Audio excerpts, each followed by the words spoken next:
জাপানের রাজধানী টোকিও শহরে আমি ভিজিট করলাম এবং সেখানে ভিজিট করে কি দেখলাম আজকের ভিডিওতে মূলত সেগুলোই দেখানো হবে। টোকিও স্টেশনের চারিদিকে স্টেশনকে ঘিরে যে মারুনোশি বিল্ডিং, বিখ্যাত একটা ঐতিহ্যবাহী বিল্ডিং, এবং আরও রয়েছে যে ইয়াৎসু বিল্ডিং, অর্থাৎ টোকিও স্টেশনের চারিদিকে বিভিন্ন ধরনের শপ থেকে শুরু করে দৃষ্টিনন্দন ভিউ এবং দর্শনার্থীদের উপচে পড়া ভিড় এবং দর্শনার্থীদের অ্যাক্টিভিটি সমস্ত কিছু। এবং আজকের ভিডিওতে আপনারা দেখতে পাচ্ছেন টোকিও স্টেশনের ভিতরে কি হয়, সমস্ত বিষয়গুলো আজকে তুলে ধরার চেষ্টা করব। কারণ আজকে আমি টোকিও স্টেশনে যত ঘন্টা ছিলাম মূলত 7 ঘন্টা অবস্থান করেছিলাম সেখানে, এবং সেই 7 ঘন্টার সংক্ষিপ্ত ভিডিও এখানে তুলে ধরা হবে। আমি কি করলাম সেখানে এবং কোথায় গেলাম সমস্ত কিছু আজকে উঠে আসবে। টোকিও স্টেশনে যেটা বিখ্যাত সেটা হলো একটা মারুনোশি বিল্ডিং, এবং 1914 সালে এই বিল্ডিং তৈরি করা হয়। এবং জাপানের সে বিখ্যাত স্টেশন, এই যে লাল বিল্ডিংটা দেখা যায় এটাই সেই বিল্ডিং। এবং দ্বিতীয় বিশ্বযুদ্ধের সময় এই বিল্ডিংটি মূলত ভেঙে যায় এবং এটা ডিস্ট্রয় হয়ে যায়। পরবর্তীতে এটা আবার রিলোকেট করা হয় এবং রিনোভেট করা হয়, সুন্দরভাবে দৃষ্টিনন্দন একটি ভিউ করা হয়। এটা মারুনোশি এলাকা, এই এলাকাতে দর্শনার্থীদের উপচে পড়া ভিড় থাকে এবং দর্শনার্থীরা মূলত এখানে অবস্থান করে। এবং এই বিল্ডিংয়ের মধ্যে অনেক হোটেল রয়েছে, যে হোটেলগুলো দর্শনার্থীরা স্টে করতে পারে এবং কানেক্টেড রয়েছে নারিতা এয়ারপোর্টের সাথে, এবং দর্শনার্থীরা এখান থেকে দৃষ্টিনন্দন ভিউ দেখতে পারবে। এবং এই বিল্ডিংয়ে অনেকেই ফটো সেশন করে এবং সবাই এখানে আসে এবং সময় কাটায়। আমি এখানে ঘন্টা 3 বসেছিলাম। মূলত একটি সুন্দর জায়গা এবং নিরিবিলি এবং মানুষের পদচারণা এবং ভালো একটি সময় কাটলো, ঝিরিঝিরি বাতাস, সুন্দর পরিবেশ।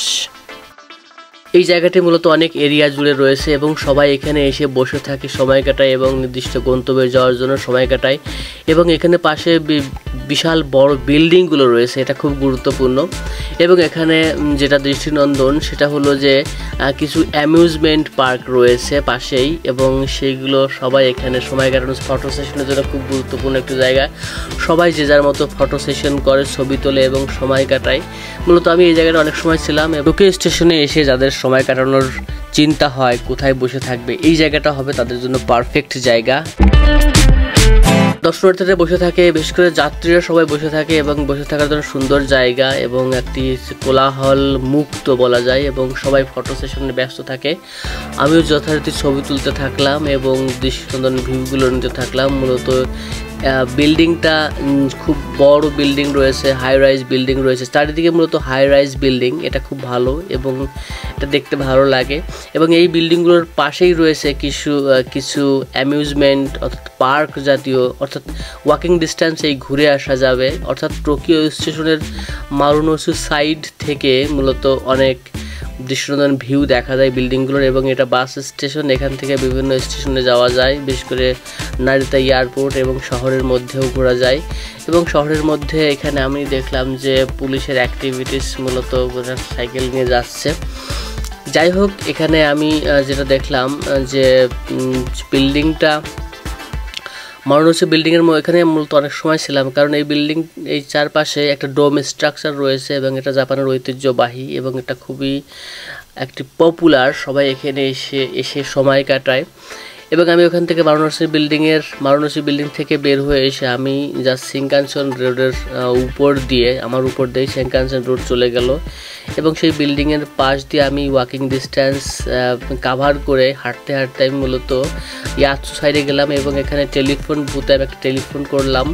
এখানে মূলত জাপানে একটা সুবিধা হলো যে বিভিন্ন স্টেশনে টেলিফোনের ব্যবস্থা রয়েছে। এবং এখানে একটি বাস দেখলাম, সেটা হাত্তো বাস, এটা মূলত পুরো শহরের যে দৃষ্টিনন্দন ট্যুরিস্ট ভিউগুলো এই 2000 ইয়েনের বিনিময়ে মূলত 1 ঘন্টা এটা ট্যুর করবে, সমস্ত ট্যুরিস্ট স্পটগুলোকে এরা ভিজিট করে নিয়ে যায়। এবং আমি একটা রেল স্টেশনের মধ্যে দিয়ে আন্ডারগ্রাউন্ড, একটা পুরাতন রেল স্টেশন, পুরাতন একটি স্ট্রাকচার, সেটা পার হয়ে আমি ইয়াৎসু সাইডের দিকে যাচ্ছি। এবং এখানে সবুজ গ্রিনিশ একটি এনভায়রনমেন্ট, অনেক ভালো।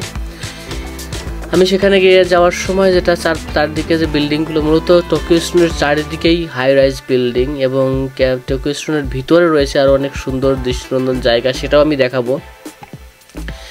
টোকিও স্টেশনের ভিতরে কী কী রয়েছে সেটা আপনারা দেখতে পাবেন, কারণ আমি এখানে মূলত কভার করছি চারিদিকে স্টেশনটা। এখানে JR এক্সপ্রেসওয়ে বাস, এখান থেকে বিভিন্ন গন্তব্যে বাসগুলো যায়, বিশেষ করে ইয়ামাগুচি থেকে শুরু করে সেন্দাই অথবা অন্যান্য যে ইয়াৎসু সাউথ এন্ট্রেন্স, এখান থেকে আমরা ভিতরে প্রবেশ করতে পারবো। মূলত আমি এখন প্রবেশ করব ভিতরে।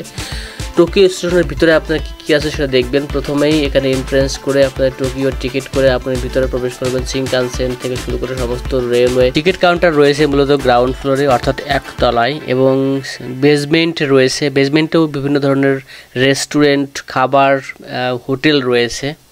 স্টেশনে প্রায় প্রতিদিন 5 লক্ষ মানুষ যাতায়াত করে এবং এটা একটি খুব ব্যস্ততম একটি রেল স্টেশন জাপানের ঐতিহ্যবাহী খাবারগুলো ডিসপ্লে করার জন্য বিভিন্ন ধরনের রেস্টুরেন্টের ক্লার্ক রয়েছে, তারা আপনাকে গাইড করবে। টোকিও রেল স্টেশনে অনেকগুলো বিষয় রয়েছে যেখানে আপনারা সময় কাটাতে পারবেন। সারাদিন যদি আপনারা সময় ব্যয় করেন এখানে কাটাতে পারবেন, কোনো সমস্যা হবে না। এখানে লাগেজগুলো রয়েছে, লাগেজগুলো আপনারা এখানে জমা দিয়ে একটা নির্দিষ্ট ফি দিয়ে লাগেজগুলো এখানে জমা রাখবেন। তারপর আপনার শিনকানসেন অথবা JR লাইনে ঘুরতে পারবেন। এবং স্টেশনের মধ্যেই ট্যুরিস্ট ইনফরমেশন সার্ভিস রয়েছে, তারা আপনাকে বলবে যে কোথায় কোথায় ভিজিট করতে পারবেন। এবং এখানে যে কিচেন স্ট্রিট, অর্থাৎ এখানে বিভিন্ন ধরনের হোটেল, রেস্টুরেন্ট রয়েছে এবং জাপানিজ ট্রেডিশনাল ডিশেস এখানে আপনি পাবেন। এবং নিহনবাসীর দিকে যাওয়া যায় এবং এটা মারুনোচির দিকে যাওয়া যায়। মূলত স্টেশনের অনেকগুলো ফ্লোর রয়েছে, গ্রাউন্ড ফ্লোর থেকে শুরু করে সমস্ত জায়গাতে আপনি একটি ব্যস্ততম মানুষের ভিড় দেখতে পাবেন এবং তারা খুব ব্যস্ততম সময় কাটায় এখানে দৃষ্টিনন্দন। এটা মূলত গ্রাউন্ড ফ্লোরে একটি সুন্দর একটি ডেকোরেটর, এগুলো মূলত সবসময় পরিবর্তন করা হয়। আমি গ্রাউন্ড ফ্লোর থেকে বাইরে বের হয়ে এসে চিত্র ধারণ করার চেষ্টা করলাম। মূলত স্টেশনটির বাইরে থেকে দেখতে এরকম, এবং আমি মূলত ট্যুরটা কভার করলাম, যার কারণে ব্যস্ত ছিলাম।